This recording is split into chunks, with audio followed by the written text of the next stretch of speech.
우리에겐 결론이 중요하죠. 돈 받을 수 있냐 없냐, 내 계약금 2배로 받을 수 있냐 없냐. 어차피 돈 받으면 장땡이잖아요. 자, 제가 오늘 머니투데이 그 신문 인터뷰를 하고 왔어요.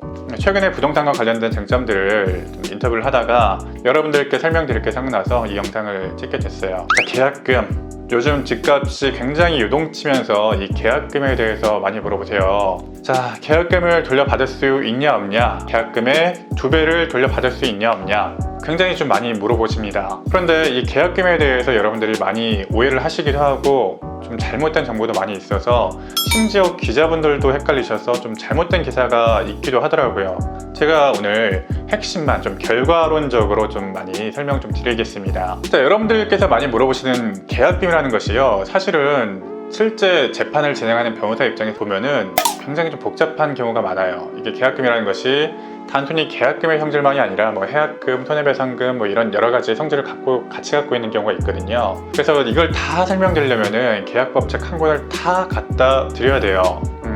그래서 쉽게 설명하기가 굉장히 힘들다는 거죠. 그래서 여러분들께 어떻게 하면 쉽게 설명을 드릴 수 있을까 좀 생각을 하다가 이번이 좀 5번째 대본을 고쳐 쓰는 거거든요. 그래서 결국은 좀 중요한 개념과 결론을 중심으로 좀 설명을 드리려고 해요. 결국 우리에겐 결론이 중요하죠. 돈 받을 수 있냐 없냐, 돈 받으면 장땡이죠. 결국은 이 경우의 수를 다 따져봐야 돼서 제가 표를 만들어 드리려고 했는데 실질적으로 여러분들께서 돈을 받을 수 있는 경우가 생각보다 협소해요. 그래서 딱 여러분들께서 좀 쉽게 편하게 이런 경우에는 소송으로 계약금을 돌려받을 수 있습니다 하는 경우만 좀 소개를 해드리려고 해요. 여러분들께서 이 경우에 해당하신다면은 여러분들이 내신 계약금의 2배를 반환받을 수가 있을 겁니다. 자, 오늘 여러분들께 소개해드린 경우가요, 제일 많이 질문을 받는 경우이고 가장 많이 소송을 하는 경우입니다. 매도인이 계약을 취소한다면서 계약금만 돌려준 경우, 이 질문의 경우죠. 자, 전제가 있죠. 계약이 성립된 경우이고 계약서를 작성했고 또 계약서에 손해배상액 예정 조항이 있는 경우, 이 3가지 전제가 있다면 결론적으로 여러분들이 계약금의 2배를 이 매도인으로부터 돌려받을 수가 있습니다.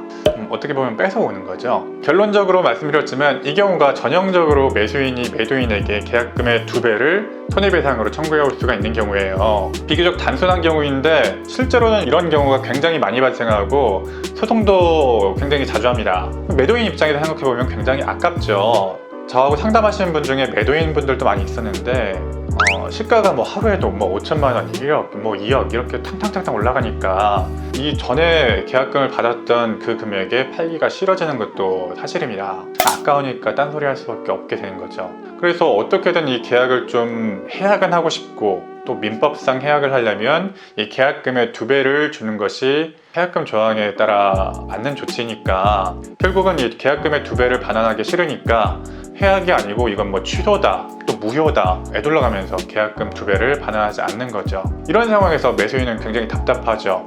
어떻게 해야 될까요? 다시 한번 말씀드리지만 계약이 성립됐고 계약서 작성됐고 계약서에 손해배상의 예정 조항이 있는 경우면요, 소송하시면 돼요. 저에게 오시면 돼요.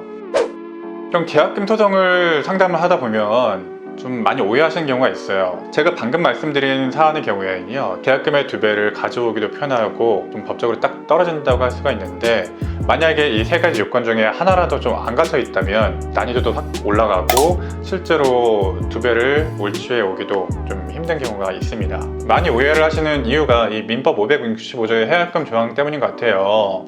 매매 당사자 일방이 계약 당시에 금전 기타 물건을 계약금, 보증금 등 명목으로 교부받은 때 당사자 간에 다른 약정이 없는 한 그 배액을 상환하여 매매 계약을 해지할 수 있다라고 하고 있어서 그러면 상대편이 매매 계약을 해지하려면은 무조건 계약금 2배 줘야 되는 거 아니냐, 이렇게 오해를 하시는 경우가 많아요. 그러면서 굉장히 또 억울해 하시는 분들이 많이 있죠. 근데 아니죠. 이런 경우에는 전형적으로 법을 좀 반만 알고 계시는 경우예요. 이 해약금 조항은요, 이 해약금을 내므로써 계약상 의무에서 벗어나 해약할 수 있는 권리를 부여하는 조항이지 그 상대편에게 청구권을 줄 수 있는 조항은 아니에요. 쉽게 말하면 주면 받을 수 있는데 주라고 할 수는 없어요. 이해가 되시나요?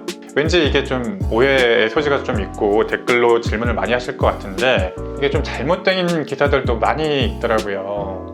그래서 상대편이 해약해주면 계약금의 2배를 주면은 권리관계가 말끔하게 해소가 되는데, 반대로 매수인 입장에서 계약금의 2배를 청구할 수 있는지는 더 많은 경우의 수를 따져봐야 하고, 제가 말씀드린 그 조건을 충족시켰을 때 우리가 원만하게 소송을 진행할 수가 있습니다.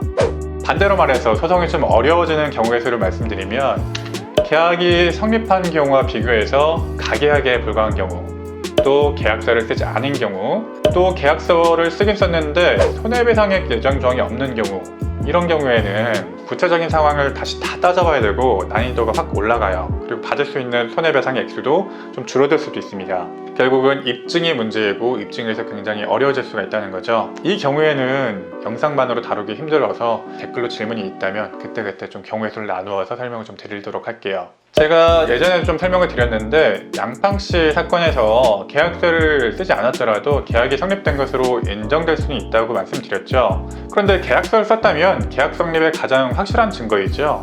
거기다가 계약서상에 손해배상액 예정조항이 있는지 없는지 확인을 하셔야 됩니다. 요즘에는 실무적으로 부동산 매매나 전세계약서에 웬만하면 거의 다 있으니까 한번 확인해 보세요.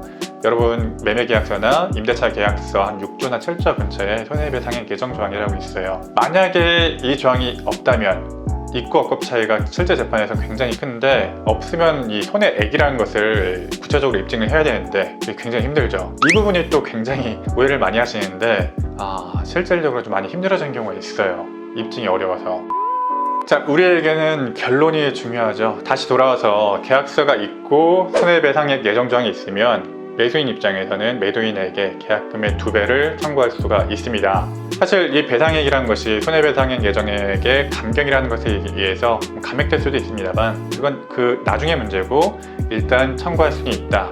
좀 이렇게 알아두시면 좋을 것 같아요. 자, 오늘 내용을 세 줄 요약하면 이 계약금 소송이라는 것이 생각보다 굉장히 어려울 수가 있다. 그리고 생각보다 복잡하고 어렵다. 그리고 두 번째로, 여러분이 받을 수 있는 경우, 대표적인 경우가 계약이 성립했고 계약서를 썼고 손해배상액 예정도 있다면 매도인에게 매수인이 계약금의 2배를 청구할 수도 있다. 나머지는 좀 복잡한 경우의 수를 따져봐야 되고 입증에서 굉장히 어려움이 있을 수가 있다. 자, 세 번째로, 정말 좀 어려우시면, 복잡하고 이해가 좀 안 되시면 저나 전문적인 변호사에게 문의를 하시는 것이 깔끔한 해결책이 될 수가 있을 거다. 이렇게 정리할 수가 있을 것 같아요. 사실 제가 이 영상을 거의 5번째 촬영을 하는 건데, 계약금에 대해서 좀 총괄적으로 설명을 드리려고도 해봤고 표도 만들어서 종합적으로 설명을 해드리려고 했는데, 어떻게 하든 좀 양이 너무 방대하고 좀 어렵겠다라는 생각이 들었어요. 그래서 여러분들께서 좀 이해하기 편하시고 대표적인 경우로 좀 알고 계시면 좋을 것 같아서 이 영상으로 좀 간략하게 요약을 좀 해봤어요. 정말 수정에 수정을 거쳐서 오늘 영상이 좀 나왔는데, 제 채널은 법을 전혀 배우지 않은 분들이라도 좀 쉽게 이해할 수 있고 실전에 바로 활용할 수 있는 내용을 지향하고 있습니다. 그리고 제가 계속 중간에 있으니까 그 자료 영상 띄울 때 너무 작아서 잘 안 보이신다는 분들도 있고 해서 제가 오늘 약간 옆으로 삐뚤음하게 앉았는데, 좀 자료 영상을 좀 띄우려고 하는 거니까 좀 양해해 주시기 바랍니다. 만약에 여러분들께서 질문이 더 있으시다면 댓글 남겨주시고요. 가능하면 여러분들이 이해할 수 있도록 가장 쉽고 편안하게 들으실 수 있도록 영상을 만들어 보도록 하겠습니다. 자, 여러분의 구독과 좋아요는 제가 이 채널을 유지할 수 있는 큰 힘이 됩니다. 네, 오늘도 시청해주셔서 감사합니다. 현변이었습니다.